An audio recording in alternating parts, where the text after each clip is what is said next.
watching PowerNation. Today on Music City Trucks, our K-10 square body is making some serious headway. With our cab back on, we start installing the brake system, dive into how brake lines are made, I'll walk you through freshening up your AC box. and finally, we throw some exhaust on our square body. The end is in sight.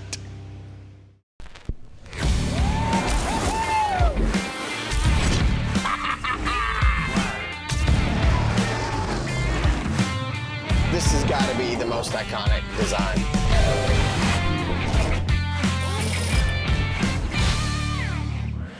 Hey everybody, welcome to Music City Trucks. I'm Mark Christ, and this is our 1985 Chevy K-10 square body. Now I get pegged as being a Ford guy, which is partially true, but something like this is right up my alley, especially when you couple in the fact that we're building an old school truck. But it's not just any old school build. This is a tribute to the hero truck from the 80s TV show, The Fall Guy. And I know it's not a GMC High Sierra, and it's not brown and gold, nor is it gonna be. There's nothing wrong with that, because this is a tribute to that truck. Right down to the old school chrome wagon wheels. Now this truck still got a lot of work to get it done, but it's come a long way from where we started. Check it out. Well, what we started with was a pretty straight, clean truck. Although it was showing some age, really didn't need much work to get it in tip-top shape. We threw on some upgrades to the normal wear and tear items, and then took it out to Woolies just to have some fun in the mud. Mission accomplished. I love this truck. When we got back, well, it was tear down time. Once we got the truck completely torn down, then we got busy on the bodywork and the chassis. We added a 600 horsepower big block, 4L80E transmission, transfer case, a pair of Dana 60 crate axles, and had the chassis blasted and painted. We worked our magic on the body panels, getting them painted back to the original paint scheme that this truck had from the factory. Man, that looks good. Well, the last thing we did to this truck is get the cab bolted onto the chassis, which was very exciting. It does have the AC stuff still in here, including the control panel, the pedals are here, and the wiring harness, but other than that, this thing is gutted. Now, we do have an entire interior coming for this truck from TMI Products. I'm really looking forward to that, but that's not what we're gonna do now. I wanna tackle what's on the other side of this firewall. Now there's a lot of stuff missing here. Probably the most obvious would be the sheet metal, but that's not what I'm gonna do next. I wanna get as much done as I can inside here before that sheet metal gets in my way. Mainly talking about what's on the firewall, or what's missing from the firewall mostly. We took the AC box out of the way to get the firewall all cleaned up, which I think turned out really nice. We decided not to paint it because this was such a clean original truck. It's even got some chalk marks here. We figured we'd just leave it like that. It's pretty much how it would have looked from the factory. So beyond that, wiper motor's missing, the brake booster and master, and of course the steering column, which is what I think I'm gonna tackle first because that'll be the easiest to do with the rest of the stuff out of the way. Well, on a build like this, it's easy to forget some of the miscellaneous components, so that's why I go to Summit Racing for what you see here on the table as an example for some steering, braking, as well as the starter here. We got this mini high torque starter, which is for small block and big block Chevys. This is actually Summit branded. It even comes with the shims and the bolts to get it installed. It's for the braking system. This is a universal Wilwood master, but it comes with the proportioning valve and all the hardware to get it installed, which really simplifies the build as well as all the hard lines. We're running all new hard lines here for the brakes. Copper nickel, very easy to move, bend into place to make a really nice brake line. It's also easy to flare and it's not gonna rust like the factory steel lines will. And then we got an assortment of tube nuts here to get all the connections made. As for the steering, this is a Flaming River OE style column for a square body Chevy. It does have a factory style connectors on the electrical side. It even has a GM style ignition switch here. This will eliminate all of the problems that the factory steering columns had. So this is a nice heavy duty unit and it looks nice. And then to connect that to our steering box, this Borgeson steering shaft's got U-joints on both ends and it's collapsible, so it's nice and safe. First things first though, I'm gonna get this column installed. So we're getting this truck back together.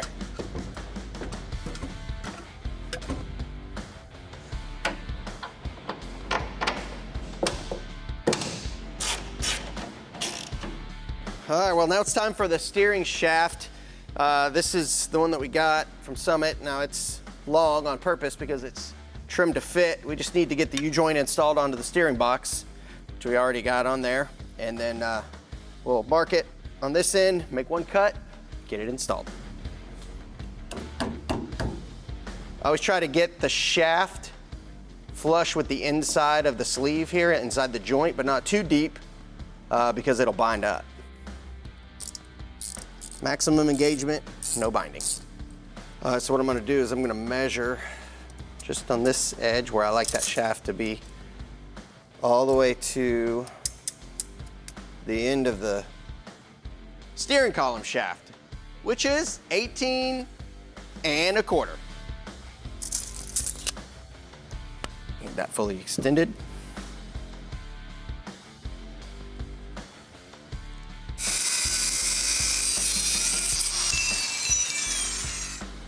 And the next thing I need to do is just use a file to clean up the edge. With the rough edges taken off, the next thing is fitting it into the steering joint at the box. The reason why we wanted it fully extended when we made our measurement is because the amount that it needs to be collapsed is the same length that the upper joint needs to be installed. Time to drill. The reason we're drilling is because there's one longer set screw that needs to extend through the steering column and into the inside wall of the shaft for safety. Done deal. Up next, I'll show you how to make some brake lines and the tools you'll need. Turn the knob, spin the tool, essentially just keep doing this over and over. Well, we've got our steering system pretty much wrapped up except for the hoses and reservoir, which we'll mount that later once we get all the sheet metal in place because we don't really know where that's gonna go yet. For now, I wanna jump onto the braking system. You might remember earlier, I showed you we found this Wilwood master and proportioning valve combo on Summit Racing. It needs a little bit of prep before we can get it installed. Mainly, it needs to be bench bled. That's why we have the vise here. But before we can get that installed, we've gotta get our booster. You guys probably remember Michael Huxley. Welcome back. Thank you. He's gonna be helping us out in the shop here for a while. I guess that's the booster that came off the truck, huh? It is. I just cleaned it up and put a fresh coat of paint on it so it looked like the rest of the truck. No point in replacing it. No, not at all. It looks great. You're a regular rattle can Rambo. I've had a little bit of practice. Looks good. Let's get that installed, then I'll cut you loose on getting this thing ready. Okay, all right, let's do it.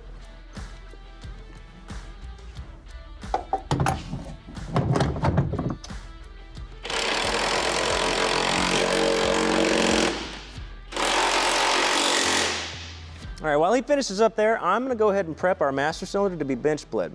Our unit is universal, so it does have ports on each side. We've chosen the driver's side because our kit comes with this bracket here to mount our proportioning valve directly to the master cylinder. It also includes these pre-bent lines to make installation a breeze. I'm installing these adapter fittings and hoses so I can loop my fluid back into the reservoir. That's ready to go. Then fill it with brake fluid. All right, so what I'm gonna do here is I'm gonna go ahead and push this plunger in here. And what I'm doing is I'm watching for air in the hoses here. I'm gonna keep doing this until there's no air coming out of the hoses. You may get to a point where it may aerate, and that's okay. Just stop and let it rest. A good habit to keep here is I like to try to keep everything a little loose while I fit everything up, so it makes it that much easier to install. Simply add the pre-bent hardline and tighten it down.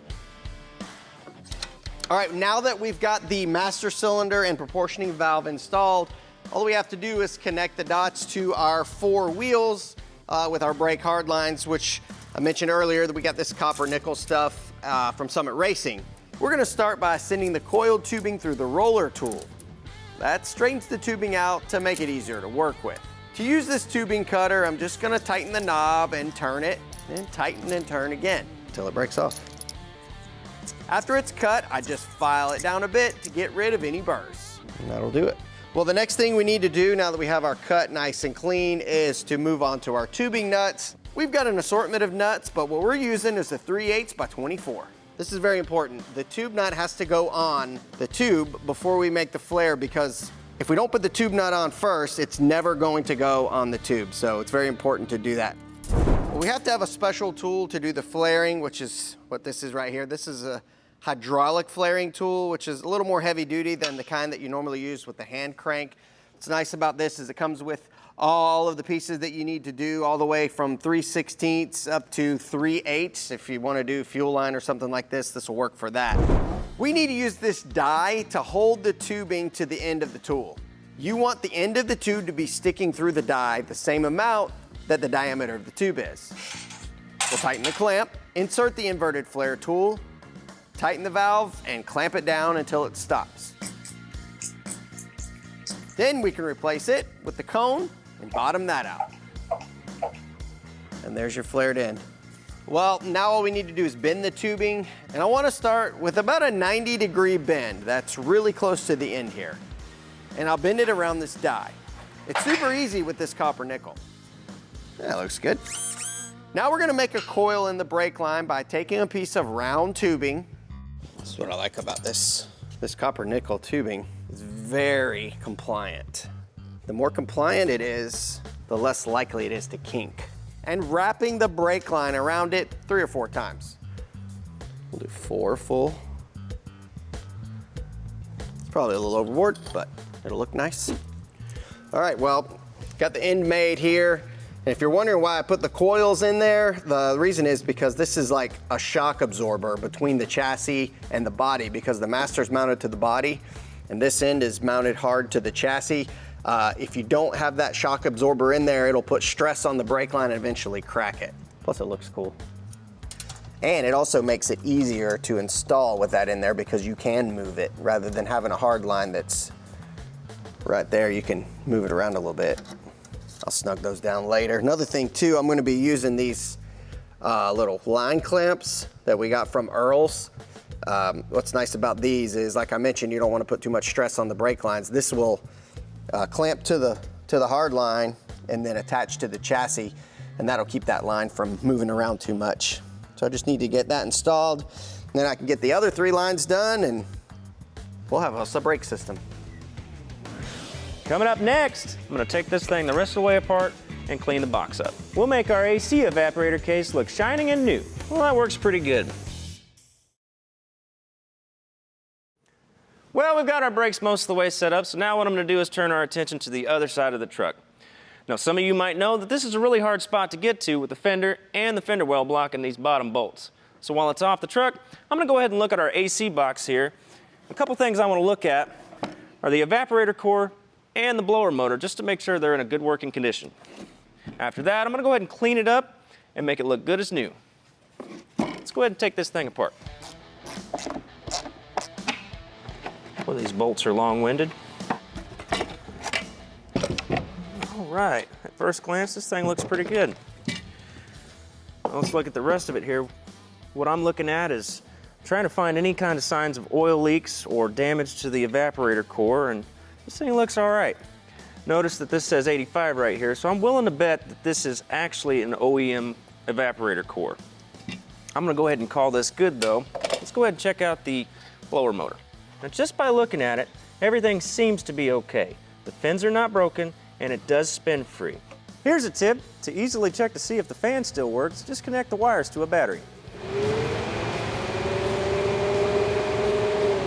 Well, that works pretty good. It spins free, doesn't make any noise, so I'm gonna call that a win. Now, I'm gonna take this thing the rest of the way apart and clean the box up.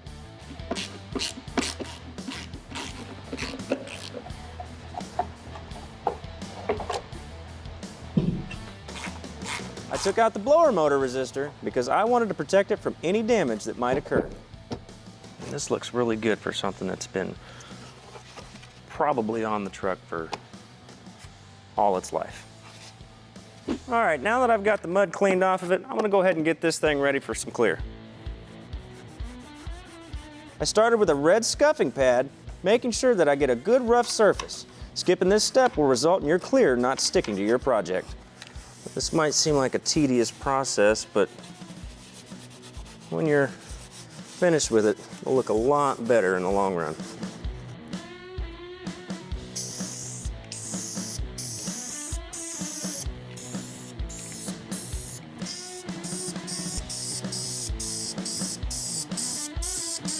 All right, now that I've got this thing cleaned up, I went ahead and put a fresh coat of clear on it. I've replaced the seals.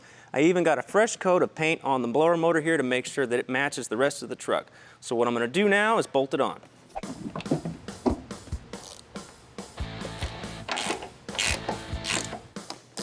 Well, how'd that turn out? You know, I think it turned out pretty good. That looks really good. Very nice. You ready to move on to something else? Yeah, what do you want to do? How do we say we do the exhaust? I'm game. We just gotta move the truck up. Next, we custom fit some exhaust on our K-10 square body. Problem is, we are not gonna get past this shift linkage. Well, we're getting a lot accomplished on our square body today. You can see our firewall is almost finished. Michael did a fantastic job getting our evaporator case all restored, cleaned up, and reinstalled. I went ahead and installed a brand new accumulator on there, sealed it off so we didn't get any moisture in there. And then I finished off the firewall, did a coat of satin clear. We got a new coil on there. We got the wiring harness cleaned up and reinstalled, new wiper motor, vacuum canisters back on there. Firewall's basically done.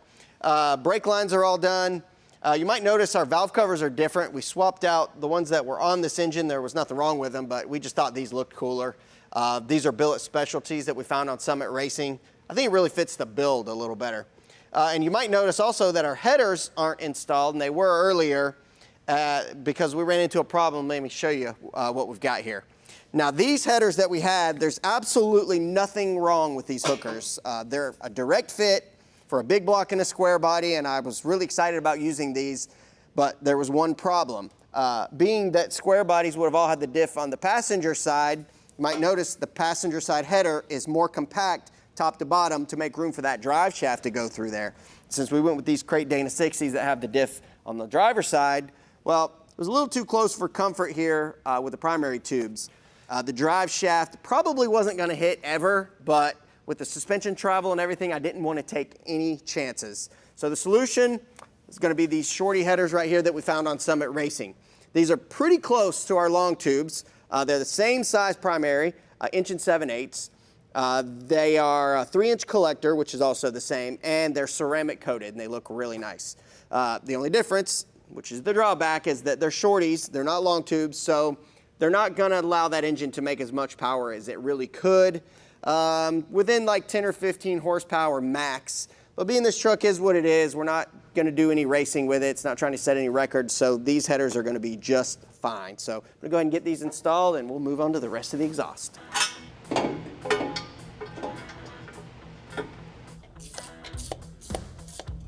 All right, let's get this thing in the air.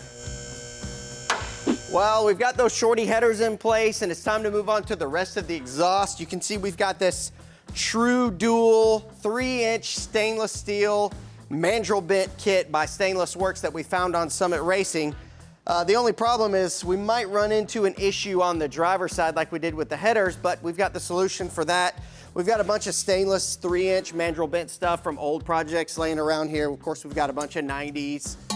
We got several of these 180 U-bends, which come in handy. And then, of course, we've got some straight tubing as well if we need it. But I'd like to use as much of this kit as we possibly can, but if we run into an issue, we'll tap into this. For now, I want to start up front on the driver's side and see where we're at. All right, well, I've got the collectors bolted to the flanges here on the headers, and this kit's made for shorties, so it should just bolt right in, with the exception of this drive shaft being on the driver's side up front. So we need to do a test fit. I think the solution's gonna be to swap these tubes, being that this one has a big kink in it here to go over the transfer case. So let's move that to the driver's side. Let me give you a hand with that. Thank you, sir. I'm gonna do a little test fit there. There you go. Looking good over there? That looks good. How's it look back there? Oh yeah. It looks all right back here. I think we got room. Problem is we are not gonna get past this shift linkage. I think we can just go ahead and just cross over here and then go through this nice big hole that we have here. Just do 2 tubes and then mufflers and then maybe a Y into one tailpipe. Yeah, I like that a lot better. Okay, so there's a few fitment issues we need to worry about here. Our drive shaft, our flex plate, and our transmission pan. I've got this 180-degree pipe here that I'll cut in the middle, and that should give us a tight enough 90-degree angle to get us where we need to be. I go ahead and pre-fit the pipe to get the proper angle and then mark it.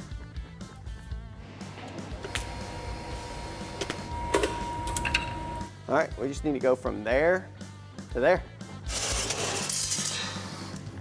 All right, be careful, it's still hot.